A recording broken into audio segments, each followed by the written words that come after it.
نحمده ونستعينه ونستغفره ونؤمن به ونتوكل عليه ونعوذ بالله من شرور انفسنا ومن سيئات اعمالنا من يهده الله فلا مضل له ومن يضلل فلا هادي له واشهد ان لا اله الا الله وحده لا شريك له واشهد ان محمدا عبده ورسوله يا ايها الذين امنوا اتقوا الله حق تقاته ولا تموتن الا وانتم مسلمون.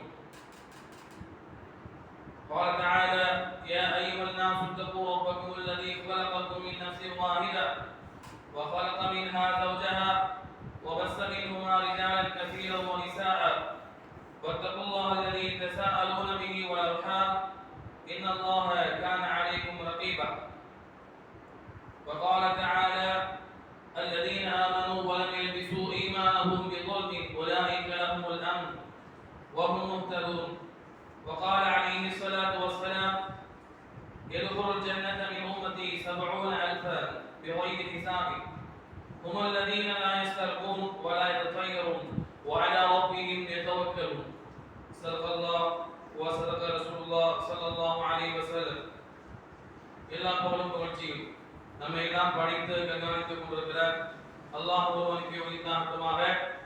அவனது அன்பும் கிருபையும் அவனால் தேர்வு செய்யப்பட்ட இறை தூதர்கள் யாவரின் மீதும் அதன் வழிவந்த முஸ்லிம்கள் அனைவரின் மீதும் குறிப்பாக நம்முடைய தூதர் நம்முடைய உயிரை விட மேலான முஹம்மது ரசூலுல்லாஹ் ஸல்லல்லாஹு அலைஹி வஸல்லம் அவர்கள் மீதும் அன்னாருடைய வாழ்க்கை வழிமுறையை அப்படியே பின்பற்றி வாழ்ந்த அன்னாருடைய குடும்பத்தார்கள் தோழர்கள் அதன் வழிவந்த இமாம் பெருமக்கள் ஏனைய முஸ்லிம்கள் அனைவரின் மீது இந்த உலகத்திலே முஸ்லிம்களாக வாழ்ந்து கொண்டிருக்கிற இனி முஸ்லிம்களாக வாழ இருக்கிற எல்லா முஸ்லிம்களின் மீதும் அல்லாஹ்வுடைய அன்பும் கிருபையும் என்றென்றும் நிலவட்டுமாக பிரார்த்தனை செய்தவனாக இந்த ஜும்ஆ பிரசங்கத்தை துவங்குகிறேன்.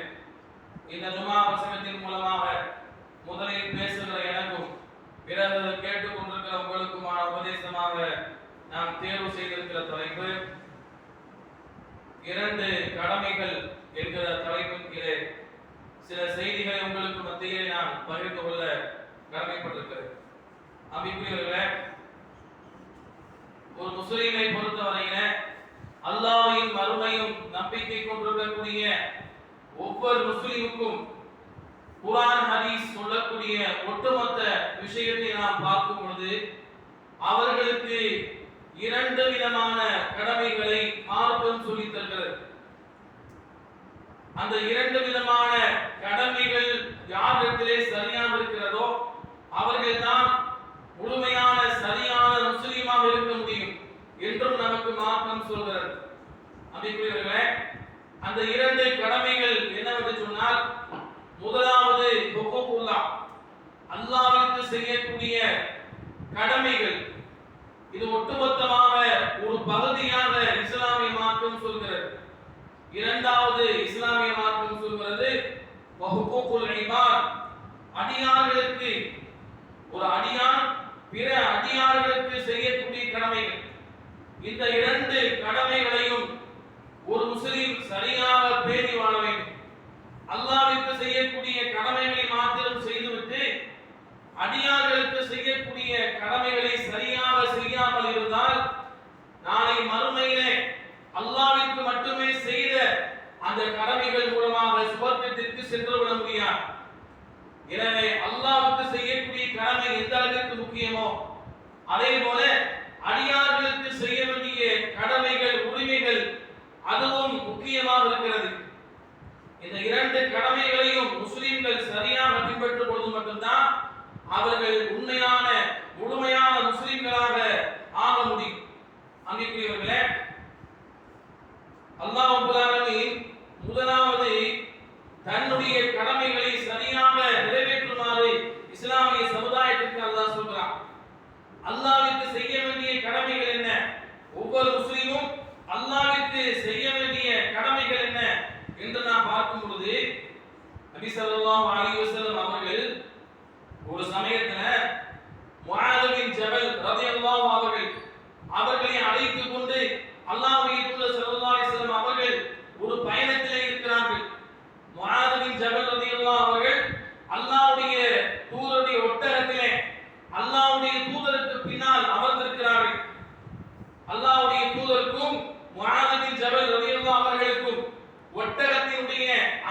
தொட்டியை தவிர, ஒட்டகத்திலே கட்டப்படக்கூடிய அந்த ஒட்டகம் ஓட்டக்கூடிய அந்த தொட்டியை தவிர வேறு எந்த ஒரு இடைவெளியும் கிடையாது.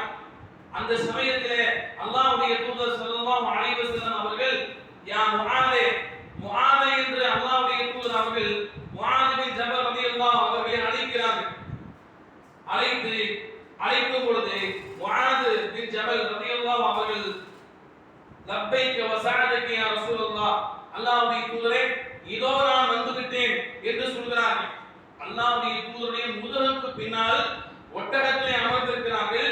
அல்லாஹ்வுடைய தூதர் அழைத்தவுடனேயே தூரமாக இருந்து வந்தவர் எப்படிப்பட்ட வார்த்தையை சொல்வாரோ அதே போல அல்லாஹ்வுடைய தூதருக்கு கட்டுப்பட்டு இப்படிப்பட்ட வார்த்தையை சொல்கிறார்கள். லப்பைக யா ரசூலல்லாஹ், அல்லாஹ்வுடைய தூதர் அவர்களே இதோ நான் வந்துவிட்டேன் என்று சொல்கிறார்கள். அல்லாஹ்வுடைய தூதர் ஸல்லல்லாஹு அலைஹி வஸல்லம் அவர்கள் இரண்டாவது முறை அழைக்கிறார்கள். அப்பொழுதும் யா ரசூலல்லாஹ் நான் வந்துவிட்டேன் என்று முஆத் பின் ஜபல் ரலியல்லாஹு சொல்கிறார்கள். அல்லாஹ்வுடைய தூதர் ஸல்லல்லாஹு அலைஹி வஸல்லம் அவர்கள் மூன்றாவது முறையும் அழைக்கிறார்கள். அப்பொழுதும் முஆத் பின் ஜபல் ரலியல்லாஹு அவர்கள் யா ரசூலல்லாஹ் லப்பைக யா ரசூலல்லாஹ், அல்லாஹ்வுடைய தூதரே இதோ நான் இருக்கிறேன், இதோ நான் வந்துவிட்டேன், நான் ஆஜராகி விட்டேன் என்று சொல்கிறார்கள். அப்பொழுது நபி ஸல்லல்லாஹு அலைஹி வஸல்லம் அவர்கள் முஆத் பின் ஜபல் ரலியல்லாஹு அன்ஹு பார்த்து கேட்கிறார்கள், யா முஆத், முஆத் அவர்களே ஹல் தத்ரி மா ஹக்குல்லாஹி அலா இபாதிஹி, முஆத் அவர்களே அல்லாஹ் ரப்பல் ஆலமீன் அவனுடைய அடியாருக்கு செய்யக்கூடிய கடமை என்னவென்று தெரியுமா?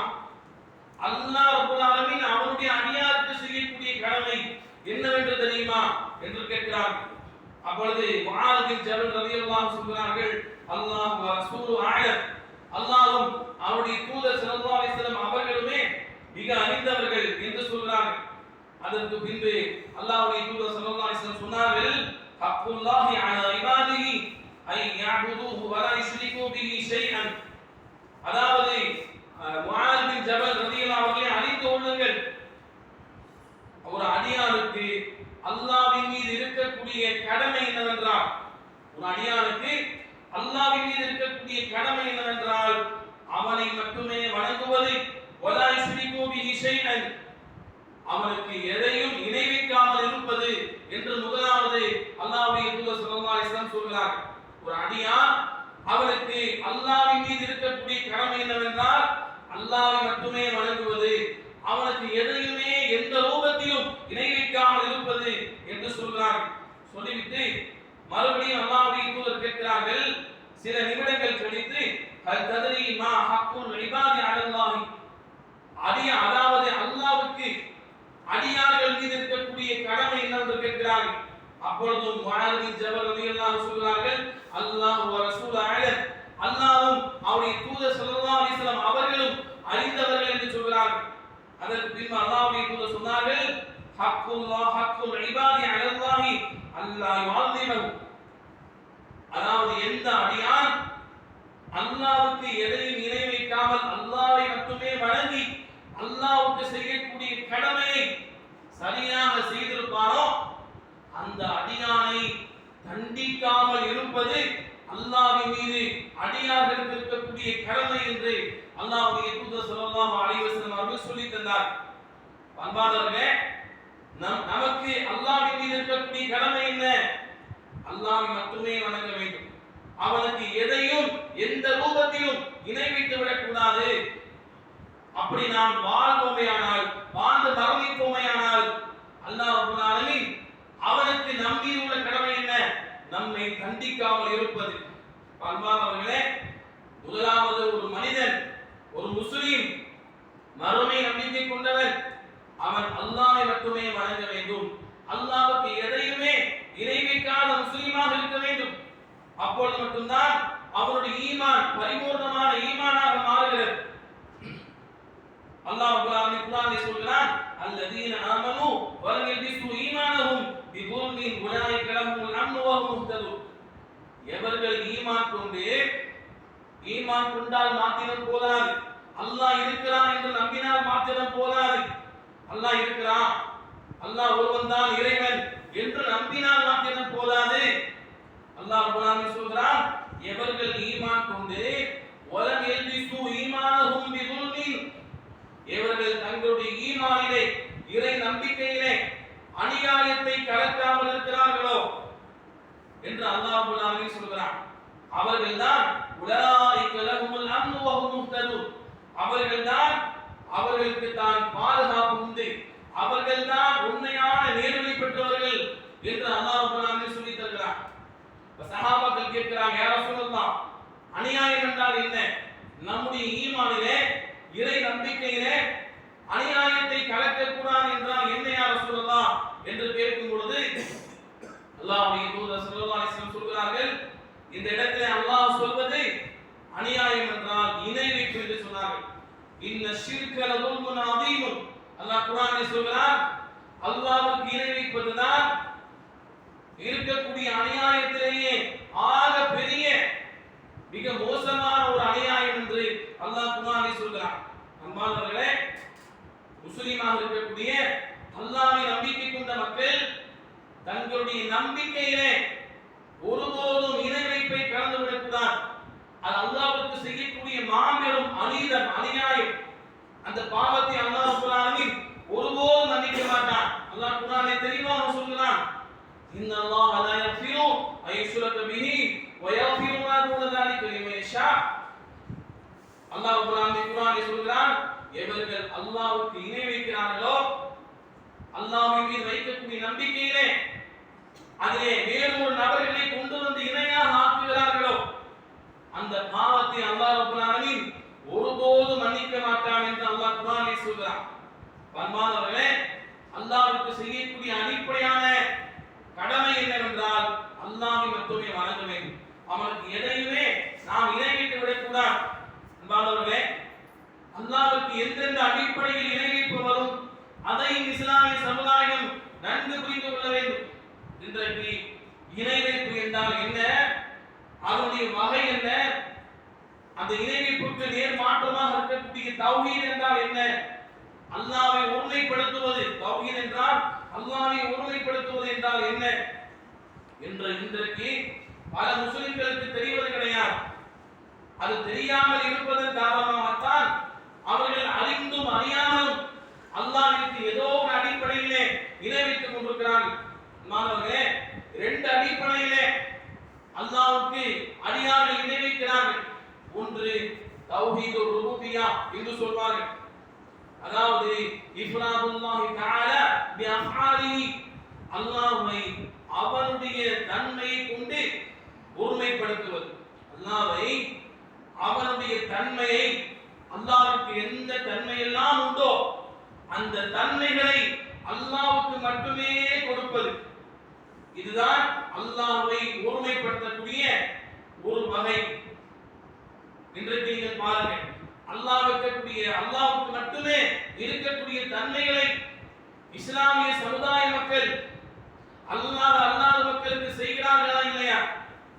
தர்காக்கள் என்கிற பெயரிலே அங்கே சென்று அல்லாஹ்வுடைய தன்மைகளில் சிலதை அங்கே அடக்கம் செய்யப்பட்டிருக்கக்கூடிய நல்ல அடியார்களுக்கு செய்கிறார்கள்.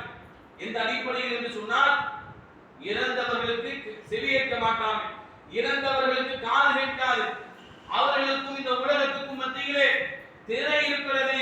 அல்லாஹ் குர்ஆனில் சொல்கிறான், வர்ஸஹுன் இலா யௌமி யுபஅஸூன், அவர்கள் மறுமை நாளில் எழுப்பப்படக்கூடிய அந்த நேரம் வரைக்கும் அவர்களுக்கும் உலகத்துக்கும் மத்தியிலே திரை உண்டு என்று அல்லாஹ் சொல்றான்.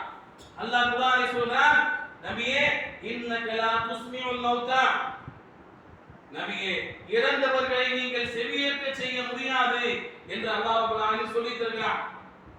குல் ஹல் யஸ்தவில் லதீன யஅலமூன், அதாவது அல்லாஹ் குர்ஆன் இப்படி கேட்கிறான், இறந்தவர்களும் உயிரோடு இருக்கக்கூடிய மக்களும் சமமாக ஆகுவார்களா என்று அல்லாஹ் கேட்கிறான். உயிரோடு இருக்கக்கூடிய மக்களுக்கு பேசுவது கேட்பது புரியும், அது கேட்கும். இறந்தவர்களுக்கு உலகத்தில் பேசப்படக்கூடிய பேச்சுக்கள் கேட்காது.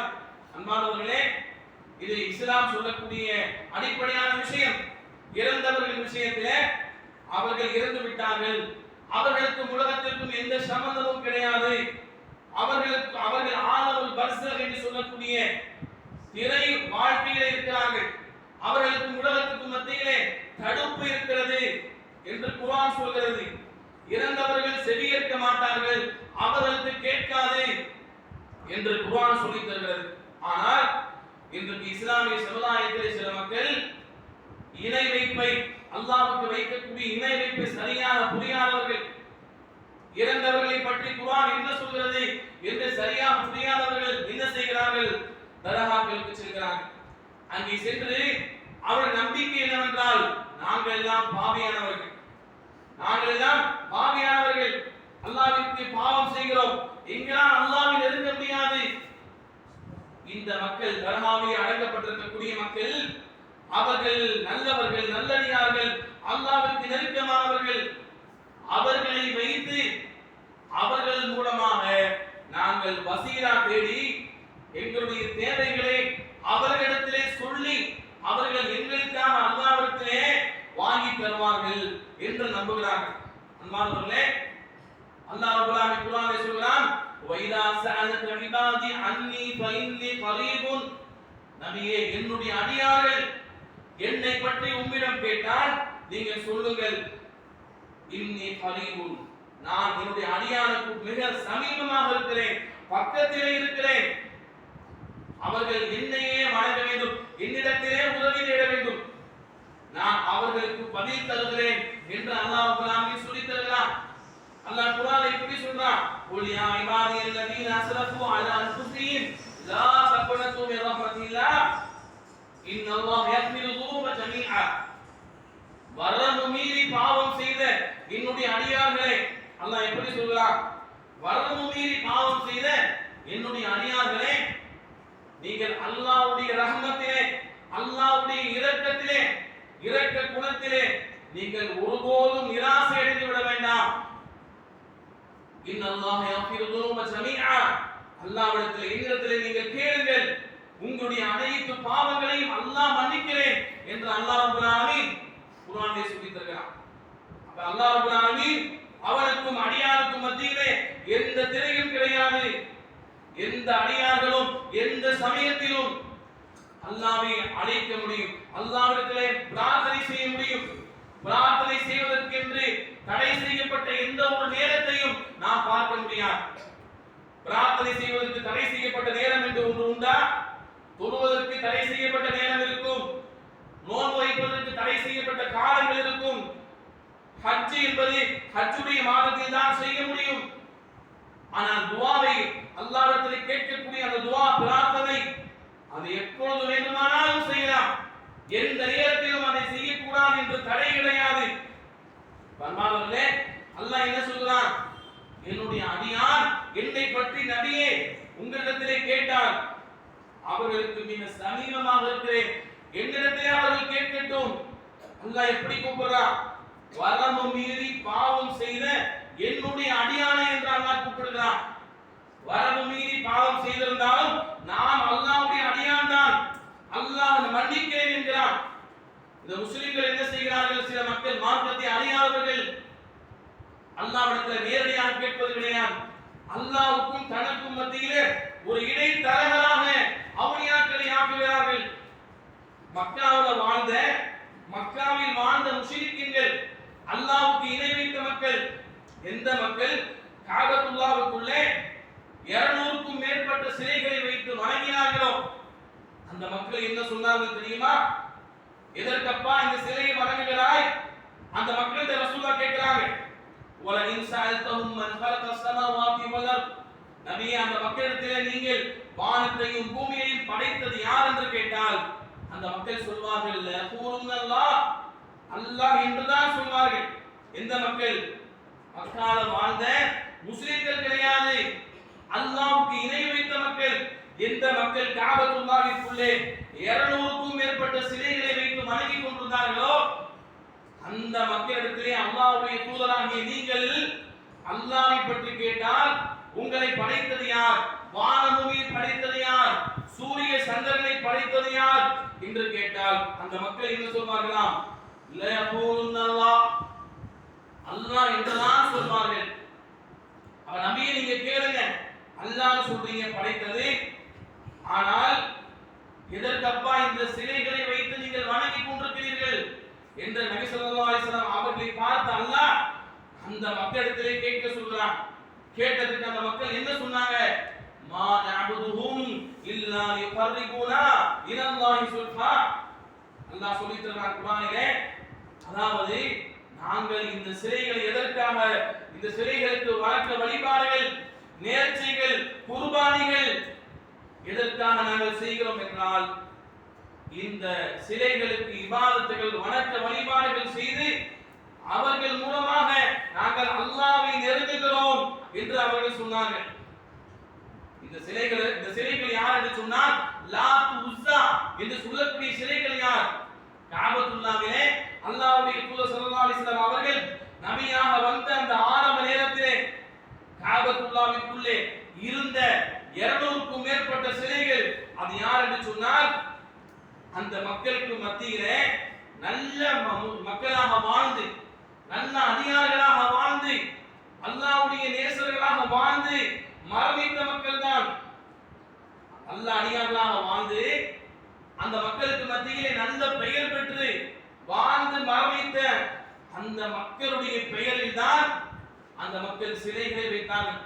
இன்றைக்கு எப்படி தர்காவிலே நல்லடியார்களை கபராக கட்டி அங்கே வணக்க வழிபாடுகள் செய்கிறார்களோ, அதே போலத்தான் மக்காவிலே வாழ்ந்த அந்த இணை வைப்பாளர்கள், அல்லாஹ் ரப்பல் ஆலமீன் எந்த இணை வைப்பாளர்களை காஃபிர்கள் என்று சொன்னாரோ, எந்த இணை வைப்பாளர்களுக்கு எதிராக அல்லாஹ்வுடைய தூதர் ஸல்லல்லாஹு அலைஹி வஸல்லம் அவர்கள் போர் செய்தார்களோ, அந்த இணை வைப்பாளர்கள் எங்களை படைத்தது, வானத்தை படைத்தது, பூமியை படைத்தது, சூரிய சந்திரனை படைத்தது அனைத்தும் அல்லாஹ் என்று சொன்னார்கள்.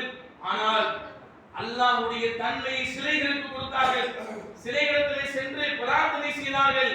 அந்த சிலைகள் இறந்து போன அந்த மனிதர்களை சிலையாக வைத்து அங்கே பிரார்த்தனை செய்கிறார்கள். அந்த சிலைகள் கேட்கும் என்று நம்புகிறார்கள். அதே நம்பிக்கை தான் அப்படியே மாறி மருவி இன்றைக்கு தர்கா கலாச்சாரமாக உருவெடுத்திருக்கிறது. இந்த தர்கா கலாச்சாரம் எங்கிருந்து வந்தது? யூத நசராக்களிடமிருந்து வந்தது. அல்லாஹ்வுடைய தூதர் ஸல்லல்லாஹு அலைஹி வஸல்லம் அவர்கள் கடைசி நேரத்துல, மரணிக்கக்கூடிய அந்த கடைசி நேரத்துல, லஅனல்லாஹு யஹூத வன் நஸாரா, அல்லாஹ் ரப்பல் ஆலமீன் யூத நஸராக்களை சபிப்பானாக என்று அல்லாஹ்வுடைய தூதர் சொன்னாங்க. சொல்லிவிட்டு சொன்னார்கள், இத்தஹது குபுர் அன்பியாஹி மஸ்ஜிதன். அதாவது அந்த யூத நஸராக்கள், யூதர்கள், கிறிஸ்தவர்கள், அவர்கள் தங்களுக்கு மத்தியிலே நல்ல அடியார்கள், நபிமார்கள் இறந்து போனால் அவர்களுடைய அந்த அந்த அடக்க ஸ்தலத்தை வணங்கக்கூடிய இடமாக ஆக்கிவிட்டார்கள். நபிமார்களுக்கு மேல கட்டிடத்தை எழுப்பி, நபிமாருடைய கபருக்கு மேல கட்டிடத்தை எழுப்பி அங்கே வணக்கங்கள் செய்யக்கூடிய இடமாக அதை ஆக்கிக் கொண்டார்கள். இந்த யூத நசராக்களுடைய வழியை முழத்துக்கு முழம், ஜானுக்கு ஜான் என்னுடைய சமுதாயமாகிய நீங்கள் பின்பற்றுவீர்கள், அதிலே நீங்கள் எச்சரிக்கையாக இருங்கள் என்று அல்லாஹ்வுடைய தூதர் ஸல்லல்லாஹு அலைஹி வஸல்லம் அவர்கள் தன்னுடைய கடைசி உயிர் போகக்கூடிய அந்த கடைசி நேரத்திலே அல்லாஹ்வுடைய தூதர் ஸல்லல்லாஹு அலைஹி வஸல்லம் அவர்கள் இந்த இஸ்லாமிய சமுதாயத்திற்கு எச்சரிக்கை செய்திருக்கிறார். அன்பானவர்களே, அல்லாஹ்வுக்கு மட்டுமே இந்த உலக மக்கள் அனைவரும் ஒரே நேரத்தில் எல்லா மக்களும் அமர்ந்து அல்லாஹ்விடத்தில் லட்சோப மக்கள் தன்னுடைய பிரார்த்தனையை ஒரே நேரத்தில் கேட்டால் எந்த மக்கள் எதை கேட்கிறார்கள் என்று அல்லாஹ்வால் பிரித்து அறிய முடியும். அந்த ஆற்றலை கபருக்கு செல்லக்கூடியவர்கள், தர்காவுக்கு செல்லக்கூடியவர்கள் அங்கே அவுலியாவுக்கு கொடுக்கிறார்களா இல்லையா? சுத்தி நிற்கிறார்கள், மனதுக்குள்ளே துவா செய்கிறார்கள். மனதுக்குள்ள துவா செய்கிறா யாருக்கு மட்டும்தான் கேட்கும்? அல்லாஹ்வுக்கு மட்டும்தானே கேட்கும். மனதுக்குள் நினைக்கக்கூடியதை யார் மட்டும் அறிவான்? வல்லாஹ் யஅலமு மா ஃபீ சுதூர். அல்லாஹ் குர்ஆனில் சொல்கிறான், அவன்தான் உள்ளத்தில் உள்ளதை அறிகிறான் என்று அல்லாஹ் சொல்கிறான். அந்த ஆற்றலை இறந்து போன அவுலியாக்களுக்கு கொடுக்கிறார்களா இல்லையா? 10 பேர் சுத்தி நிற்பாங்க கபருக்கு முன்னாடி, மனசுக்குள்ள துவா செய்வாங்க. அது அந்த அவுலியாவுக்கு கேட்கும் என்று நம்புகிறார்கள். அல்லாஹ்வுக்கு மட்டும்தான் கேட்கும். மனசுக்குள்ள நினைச்சா அல்லாஹ்வுக்கு மட்டும்தான் கேட்கும். அடியார்களுக்கு இறந்து போனவர்களுக்கு கேட்காது. அப்படி கேட்கும் என்றிருந்தால் சஹாபாக்கள் நபி ஸல்லல்லாஹு அலைஹி வஸல்லம் கபருக்கு சென்றிருப்பார்கள். மாதவர்களே, சஹாபாக்கள் அல்லாஹ்வுடைய தூதருடைய கபருக்கு செல்லவில்லை. இரண்டாவது அல்லாஹ்வுடைய தன்மையை அந்த அடியாருக்கு கொடுக்கிறாங்களா? அதே போல இரண்டாவது அல்லாஹ்வுக்கு மட்டுமே செய்யக்கூடிய வணக்க வழிபாடுகள் தௌஹீதுல் உலூஹியா என்று சொல்வார்கள். இஃப்ராதுல்லாஹி தஆலா பி அஃபாலி இபாதிஹி, அல்லாஹ்வுடைய தன்மையை அல்லாஹ்வுக்கு மட்டுமே ஒரு முஸ்லிம் எப்படி கொடுக்க வேண்டுமோ அதே போல அல்லாஹ்வுக்கு மட்டுமே செய்யக்கூடிய வணக்க வழிபாடுகளையும் ஒரு முஸ்லிம் அல்லாஹ்வுக்கு மட்டுமே செய்ய வேண்டும். ஆனால் இன்றைக்கு எப்படி நாம் பார்க்கிறோம், தர்காவிலே சென்று அங்கே இபாதத்துகள் செய்கிறார்கள், மொட்டை அடிக்கிறார்கள், நேர்த்தி செய்கிறார்கள், அறுத்து பலியிடுகிறார்கள், இன்னும் சில மக்கள் சஜிதா செய்கிறார்கள். இப்படி எல்லாம் அடியார்களை அல்லாஹ்வுக்கு நிகராக வைக்கிறார்களே, எவ்வளவு அல்லாஹ்வுடைய தன்மையை அவர்களுக்கு கொடுக்கக்கூடிய, இன்னொன்று அல்லாஹ்வுக்கு மட்டுமே செய்யக்கூடிய வணக்க வழிபாடுகளை அந்த அடியார்களுக்கு கொடுக்கக்கூடிய நிலைமை ஏற்படுகிறது.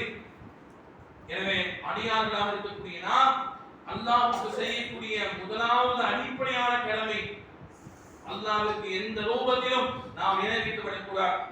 அப்படி நாம் இணை வைத்து விட்டால் அல்லாஹ் ரப்பல் ஆலமீன் நம்முடைய பாவத்தை மன்னிக்க மாட்டான், நம்முடைய நன்மையை ஏற்றுக்கொள்ள மாட்டான். ஓமை யுஷ்ரிக் பில்லாஹி ஃபகத் ஹர்ரமல்லாஹு அலைஹில் ஜன்னah, அல்லாஹ் குர்ஆனில் சொல்கிறான், எவர்கள் அல்லாஹ்வுக்கு இணை வைத்து விட்டார்களோ அவர்கள் என்ன தொழுதாலும், என்ன நோன்பு வைத்தாலும், என்ன ஹஜ் செய்தாலும், எத்தனை தடவைகள் திக்ர் செய்திருந்தாலும், அல்லாஹ்வுடைய தன்மையில் எதையாவது ஒன்றை அடியார்களுக்கு கொடுத்து விட்டால், அவுலியாக்களுக்கு கொடுத்து விட்டால், அல்லாஹ்வுக்கு செய்யக்கூடிய வணக்க வழிபாடுகளில் எதையாவது ஒன்றை அவுலியாக்களுக்கு நிறைவேற்றி விட்டால் அல்லாஹ் ரப்பல் ஆலமீன் சொல்கிறான், எவர்கள் அல்லாஹ்வுக்கு அப்படி இணை வைக்கிறார்களோ அவர்களுக்கு சுவர்க்கத்தை நான் ஹராமாக்கி விட்டேன், சுவர்க்கத்தை தடை செய்து விட்டேன் என்று அல்லாஹ் சொல்லி தருகிறான். அன்பானவர்களே, அல்லாஹ்வுக்கு செய்யக்கூடிய அந்த கடமைகளிலே மிக மிக நாம் எச்சரிக்கையாக இருக்க வேண்டும். ஒருபோதும் அல்லாஹ்வுக்கு நாம் இணை வைத்து விடக்கூடாது. அல்லாஹ் ரப்பல் ஆலமீன் அல்லாஹ்வுக்கு இணை வைக்காத அப்பழுக்கற்ற தௌஹீத்வாதியாக அல்லாஹ்வை ஒருமைப்படுத்தக்கூடிய மக்களாக நாம் இருக்க அல்லாஹ் ரப்பல் ஆலமீன் அருள் செய்வானாக. ஆமீன் யா ரப்பல் ஆலமீன்.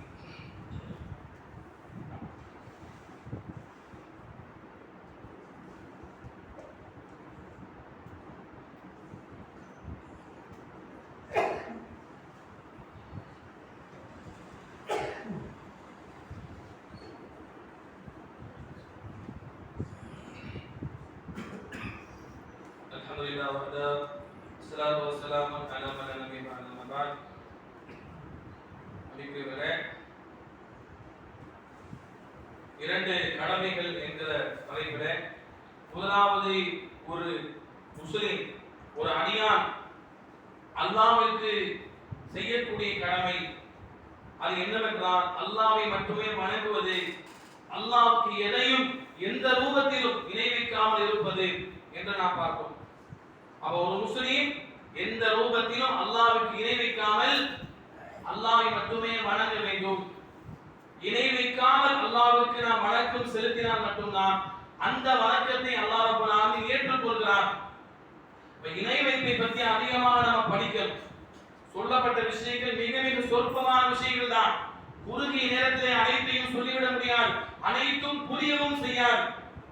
வந்திருக்கக்கூடிய மக்கள் அனைவருக்குமே சொல்லப்பட்ட விஷயங்கள் முழுமையாக புரிந்திருக்குமா? சொல்ல முடியாது.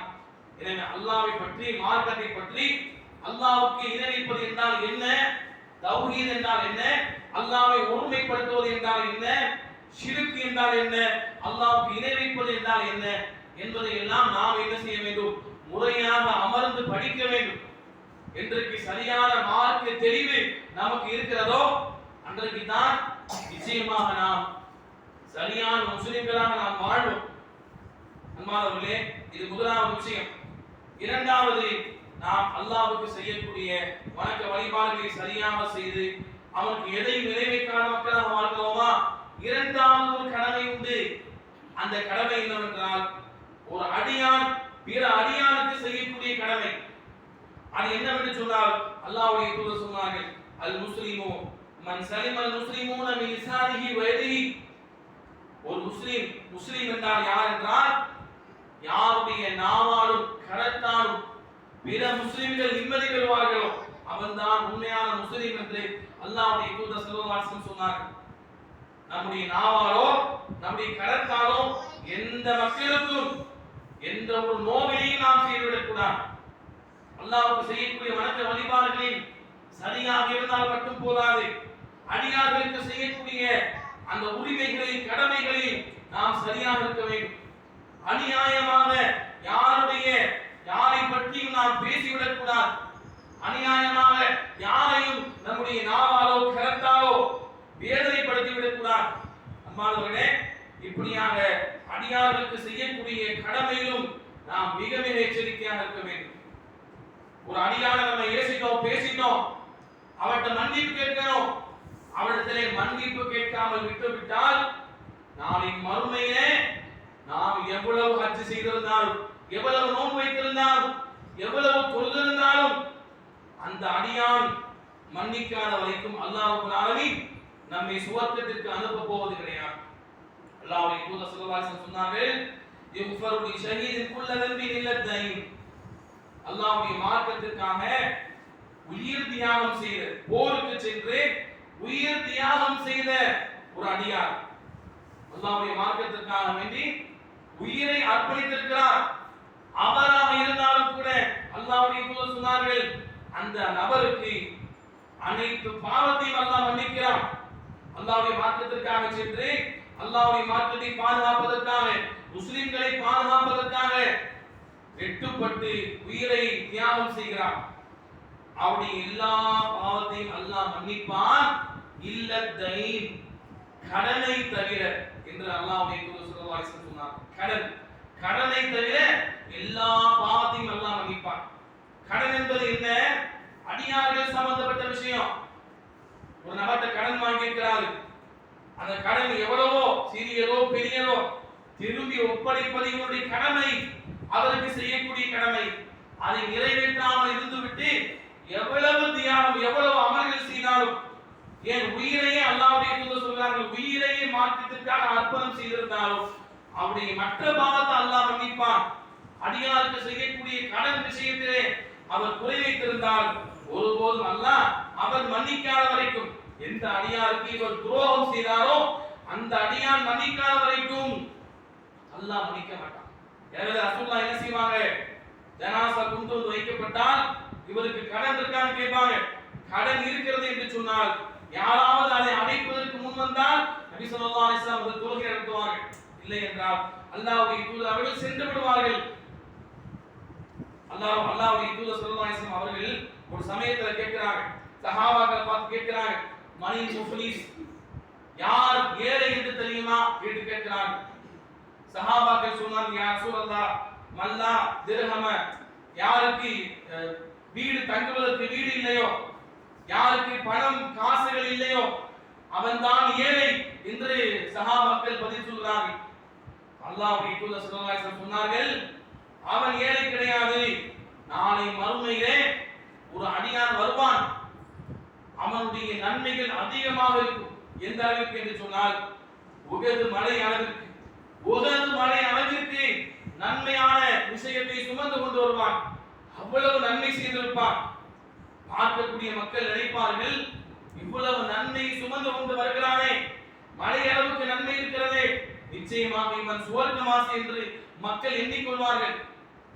அல்லாஹ்வுடைய தூதர் தொடர்ந்து சொல்கிறார்கள், அவரை கொண்டு வந்து அல்லாஹ்வுக்கு மத்தியிலே விசாரணைக்காக நிறுத்தப்பட்டு அவனுடைய அமல்களை எடை போடப்படக்கூடிய அந்த நேரத்திலே ஒரு அடியான் ஓடி வருவான். இறைவா, இந்த நபர் என்னை உலகத்திலே அநியாயமாக திட்டிவிட்டான் என்று சொல்வான்.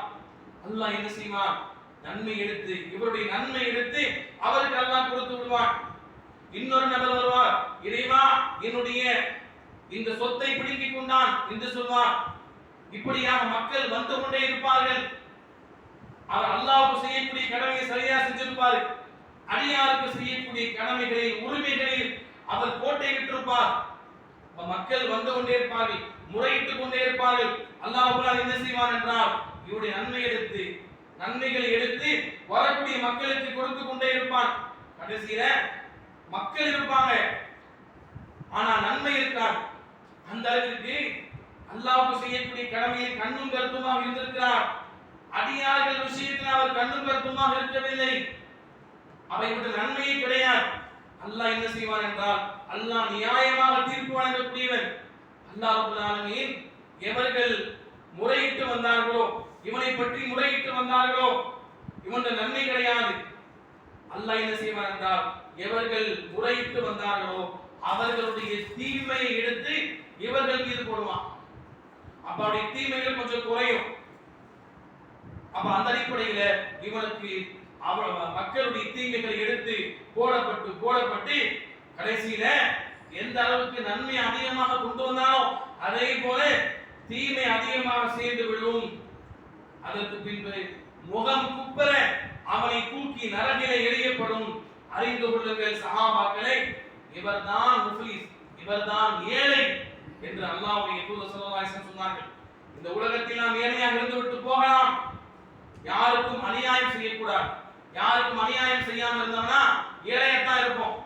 சீக்கிரம் பணக்காரனா ஆகணுமா, சீக்கிரம் வசதி வாய்ப்பு வரணுமா, பெரும்பாலும் எப்படி வரும்? மக்களை ஏமாற்றினார், மக்களுடைய சொத்துக்களை அபகரித்தால், மக்களை ஏமாற்றி பிழைத்தால் மட்டும்தான் அதிகமாக நாம் சேர்க்க முடியும். இந்த உலகத்துல நாம் சேர்த்து விட்டு இந்த உலகத்துல எந்த பொருளாதாரமும் இல்லாம ஏழையாக இருந்து விடலாம். மறுமையில் நாம் ஏழையாக மாறிவிடக் கூடாது. அப்ப நாம் என்ன அமல் செய்திருந்தாலும் அடியார்களுக்கு செய்யக்கூடிய கடமைகளில் கண்ணும் கருத்துமாக இருக்க வேண்டும். இல்லை என்றால் நம்முடைய அமல்களுக்கு எந்த ஒரு பிரதிபலனையும் மறுமையிலே நாம் பார்க்க முடியாது. அல்லாஹ் ரப்பல் ஆலமீன் அல்லாஹ்வுக்கு செய்யக்கூடிய கடமைகளில் எப்படி கண்டும் கருத்துமாக இருக்கிறோமோ அதே போல அடியார்களுக்கு செய்யக்கூடிய கடமைகளிலும் கண்டும் கருத்துமாக இருக்கக்கூடிய மக்களாக ஆகுவதற்கு அருள் செய்வானாக. ஆமீன் யா ரப்பல் ஆலமீன். அஸ்தக்ஃபிருல்லாஹி வ லக்கும் வ ஸாயிரில் முஸ்லிமீன் ஃபஸ்தக்ஃபிரு இன்னஹு ஹுவல் கஃபூர் ரஹீம்.